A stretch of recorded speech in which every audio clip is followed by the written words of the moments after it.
Okay, so I used my bonus to cover her credit card debt and get groceries, and then my wife, Sophie, sent a pic of me cutting coupons to her friend's group chat. The caption? Married a granddad, not a man. Her friends thought it was the funniest thing ever. Honestly, I chuckled too at first.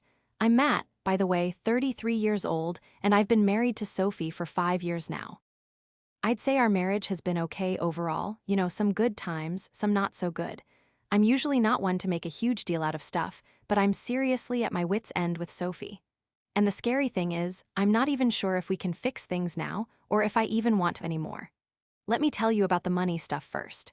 Sophie and I, we don't really talk about finances that much. We mostly keep our bank accounts separate and try to keep things simple. I take care of the bills, and she handles some of the household stuff, and that's pretty much how things go. That is, until her credit card debt became a thing. It started when Sophie asked me for help with her credit card bills. She'd been avoiding it, but I could tell she was really stressed about it. She'd maxed out her cards buying clothes and random stuff online, a lot of it, honestly, stuff she didn't really need, but stuff she really wanted. The total was about $9,000, which was a lot for us. I hated seeing her stressed out, so I used part of my work bonus to clear it all up. It seemed like the right thing to do at the time, you know? I figured it would help her out, show her I was there for her, and ease the pressure. That's when things started to go south, though. Sophie was super grateful at first, really gushing about how relieved she was and what a great husband I was.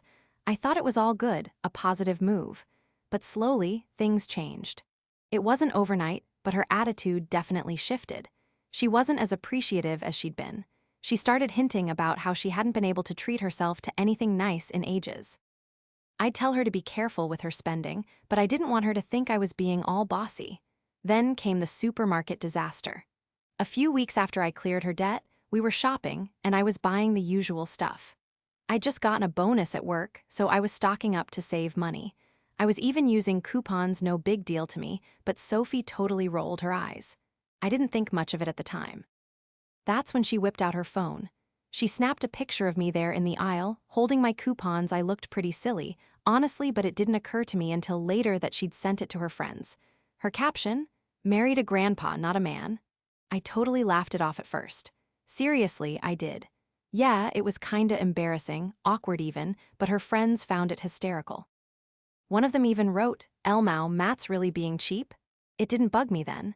I felt good about my choices and figured Sophie was just teasing. I even thought she was secretly proud I was saving money, even if it wasn't fancy. But things took a turn after that. That little comment she made, it kept coming up. Every time we went out with friends or family, she'd bring up my coupon clipping and penny pinching. At first, it seemed harmless, but it started to feel really mean-spirited. Then one morning, she did something that made me lose it. She checked her bank account. I had no idea what was going on until Sophie came in, white as a sheet. She was holding her phone, her hand shaking. The worry on her face, man, my stomach just dropped. "Matt," she said, all shaky, "why is there only $50 left in my account?" I was clueless.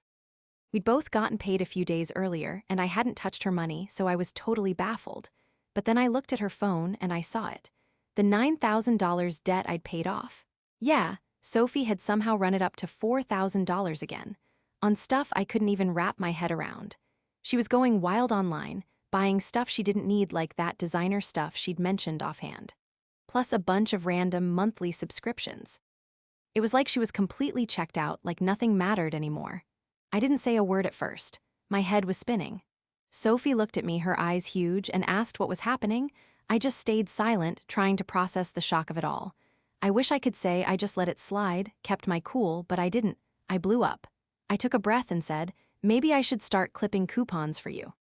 Her eyes went from confused to straight up defensive, and I knew things were about to explode.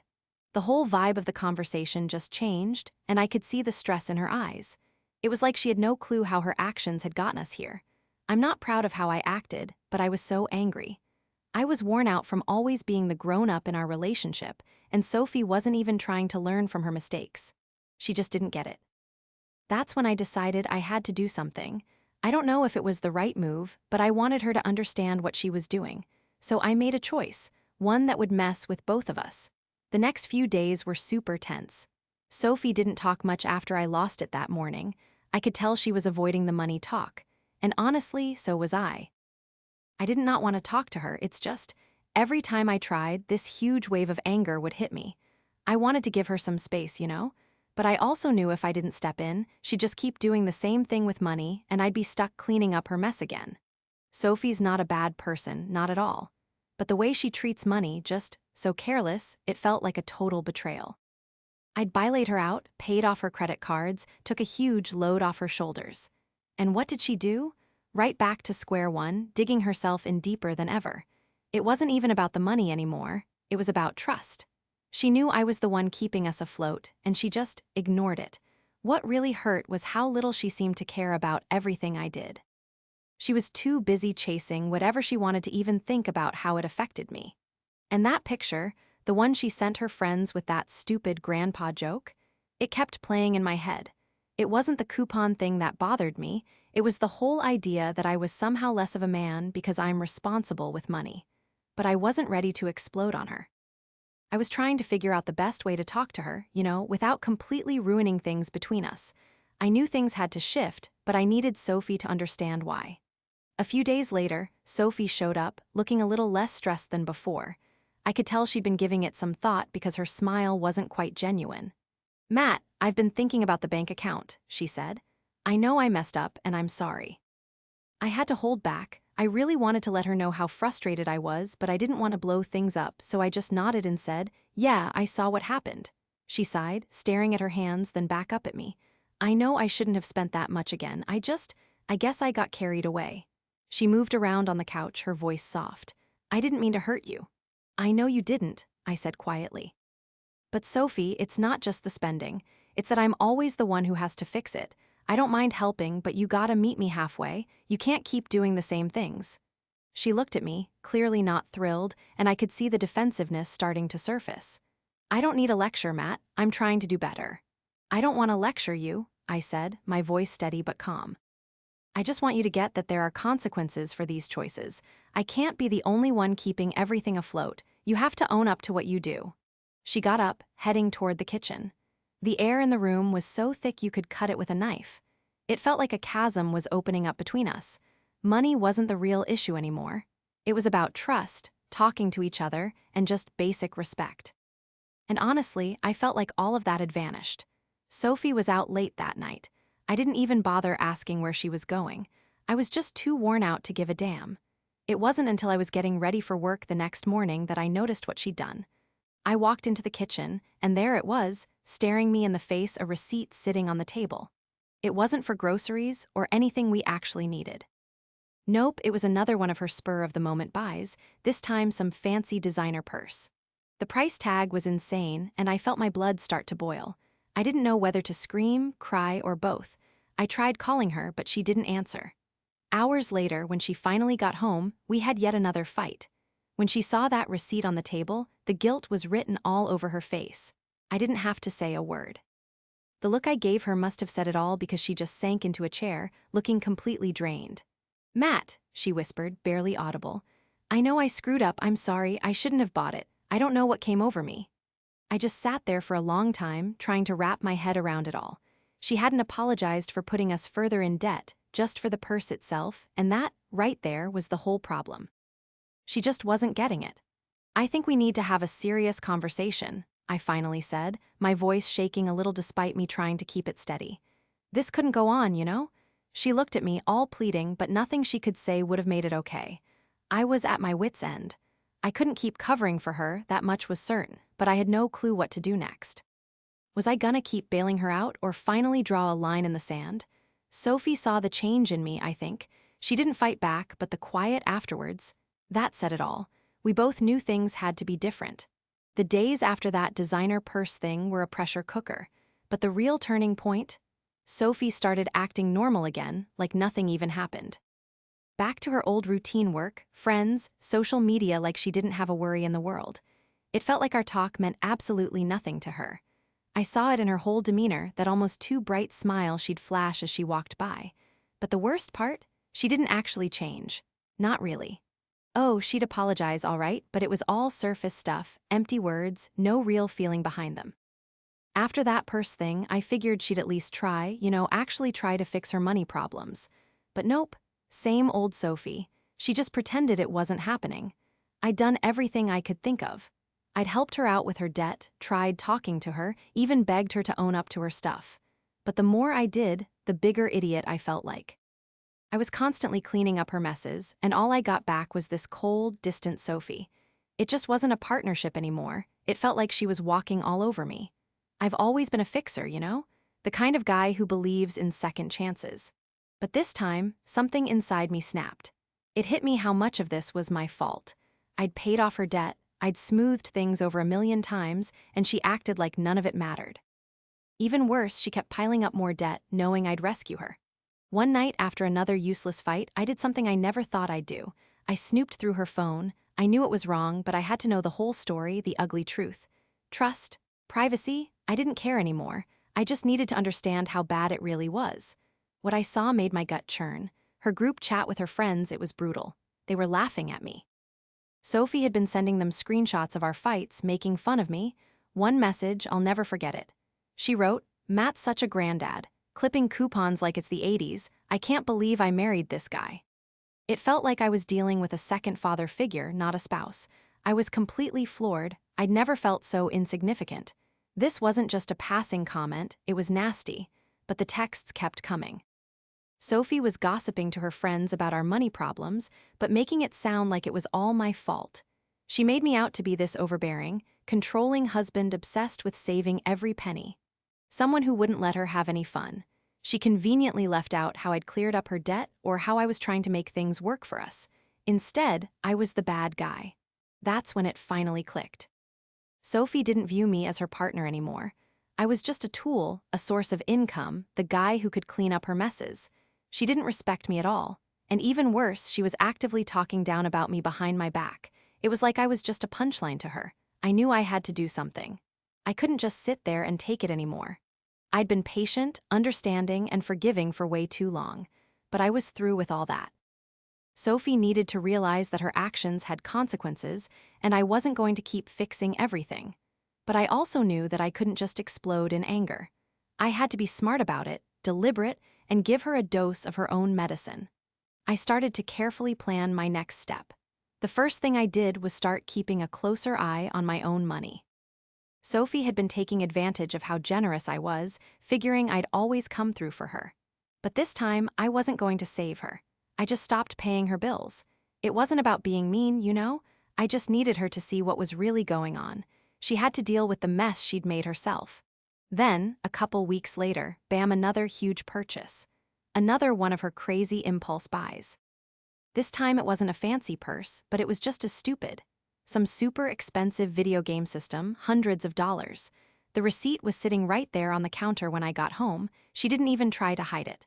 I stared at it, my blood absolutely boiling, but I didn't say a word. I wasn't gonna let her know I'd seen it right away. I waited. Let her have her little moment of new toy joy, then I hit her with it. One night after we ate, I just casually asked, "So, Sophie, what's your credit card balance looking like these days?" I kept my voice even, didn't yell or anything. Maybe I was too calm. She looked at me, kinda surprised. "What? I don't know, a few hundred, probably." I raised my eyebrow. "A few hundred?" I asked. "Are you sure about that?" She hesitated. "Well, I did get that game system last week." I just nodded. "That's great, Sophie," I said. "You know what else is great? The fact that we're barely making ends meet and you keep buying junk you don't need. So how exactly do you plan on paying for that?" Her face just dropped. She squirmed in her chair, real uncomfortable. "Matt, no way," I stopped her right there. I was done. Absolutely finished cleaning up her messes. She just stared, totally speechless for a second, then I saw it hit her this time. She wasn't getting off easy. No more bailing her out of debt, no more fixing her screw-ups, and no more being the guy who took the blame for her bad choices. The silence hung heavy, the tension was crazy thick. Sophie went to say something, but I wasn't hearing any excuses. My mind was made up. "You gotta figure this out yourself, Sophie," I told her. "I'm through trying to fix everything." Her eyes widened, she looked shocked, but I wasn't changing my tune, not this time. I wasn't going to be her safety net anymore, her punchline. This time, she was gonna learn that actions have consequences, but she wasn't giving up without a fight, oh no. After that talk, everything changed between us. The whole house felt different, heavier, like a storm was brewing. She didn't apologize, didn't even try to explain her spending. Nope, she just clammed up, too quiet. I could see her brain working, figuring things out, but it wasn't about feeling sorry. She wasn't thinking about what she'd done wrong. She was planning her next move, I could feel it. The next few days were strangely quiet, almost unsettling. It was weird, like a tightrope walk between us. Sophie acted all normal, but I could feel this tension hanging in the air. She wasn't buying anything crazy anymore, but I knew she was playing it cool, just waiting for her chance to pull one of her stunts. She's always been a pro at faking it till she makes it, you know? I stuck to my guns, though. I didn't pay her bills after that, stopped bailing her out. Every time I saw her old spending habits creeping back, I just looked the other way. Even though it killed me, seeing her buy stuff she couldn't afford while I was scrambling to get by, it was brutal, but I was done enabling her. She had to face the music. Then, a week later, she came to me, but not like I thought she would. No apology, no, I messed up. Nope. She hit me with something that totally blindsided me. She'd been hiding cash from me. I found it by accident one night. I was cleaning the office, going through some old papers. There, behind a pile of bills, was a little envelope. I was nosy, I guess, and opened it. Inside, a ton of cash. Thousands. I just sat there, speechless, totally shocked. Then I went looking for her. When I confronted her, she didn't even bat an eye. "It's my money," she said, all flat and casual, like it was the most normal thing ever. I couldn't believe it. "You've been keeping money from me this whole time? After everything? After everything I've done?" She didn't even look sorry. "You were always so tight with the money, so controlling. I just couldn't fight about it anymore. I needed some breathing room, you know, so I started squirreling some away." I was furious, absolutely shaking. "So while I've been paying your debts, trying to make this marriage work, you've been secretly stashing cash?" I felt so betrayed and like a total idiot at the same time. How could I have been so blind? Sophie just stood there, arms crossed, like nothing was wrong. "It's not like I didn't pay my half. You always paint me as the bad guy, but I've chipped in. And honestly, yeah, I've been saving for myself. I'm not planning to be in this same boat forever." I couldn't even speak. I was trying to wrap my head around it. Sophie, my wife, secretly saving money while pretending to be broke. It felt like our whole life together was a big, fat lie. The debts, her always needing help, it was all an act, a manipulation. "Are you kidding me right now?" I finally croaked, my voice low and seething. "You've been playing me like a sucker." "I did what I had to," she said, her eyes like ice.